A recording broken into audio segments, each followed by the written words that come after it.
requirement validation dari tugas akhir 14. Pertama, persyaratan validation.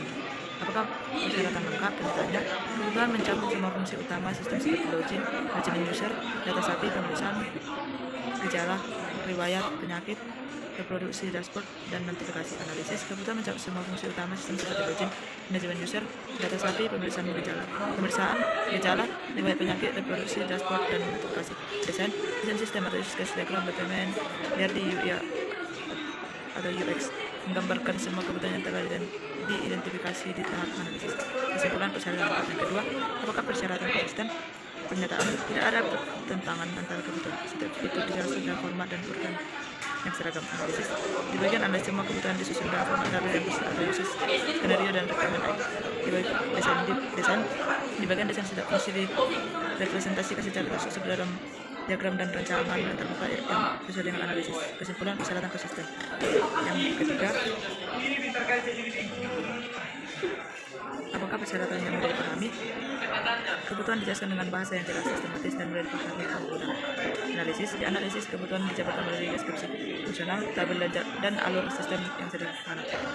Desain diagram atau use case BPMN dan mockup UI memperjelas alur dan interaksi sistem. Kesimpulan mudah dipahami karena penyusunan kebutuhan dan desain mendukung pemahaman pengguna maupun pengembang. Yang keempat, apakah persyaratannya ambigu? Pernyataan, pengguna dapat mengelola gejala dan riwayat. Analisis, pada analisis tidak dijelaskan secara spesifik gejala dan riwayat apa yang dimaksud. Desain, pada use case diagram dan use case skenario mengelola gejala dijelaskan tapi tidak secara spesifik. Kesimpulan persyaratan ambigu.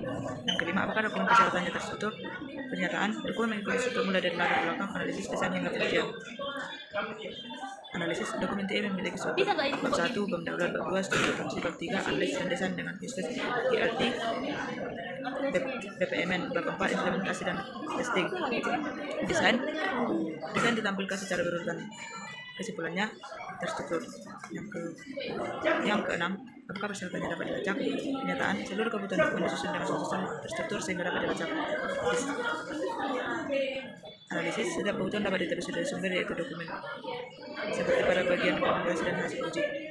Desain, kebutuhan didesain secara terstruktur dan jelas sehingga mudah dilacak. Kesimpulan dapat dilacak. Yang ketujuh, apakah dokumen persyaratan secara keseluruhan dan apakah masing-masing persyaratan sesuai standar yang ditetapkan? Pernyataan, dokumen itu format laporan tugas akhir dan pola software requirement specification atau SRS. Analisis memuat elemen standar seperti deskripsi fungsi atau condition atau post condition dan alur kejadian. Desain menggunakan standar pemodelan seperti use case, ERD, BPMN. Kesimpulan persyaratan sesuai standar yang ditetapkan.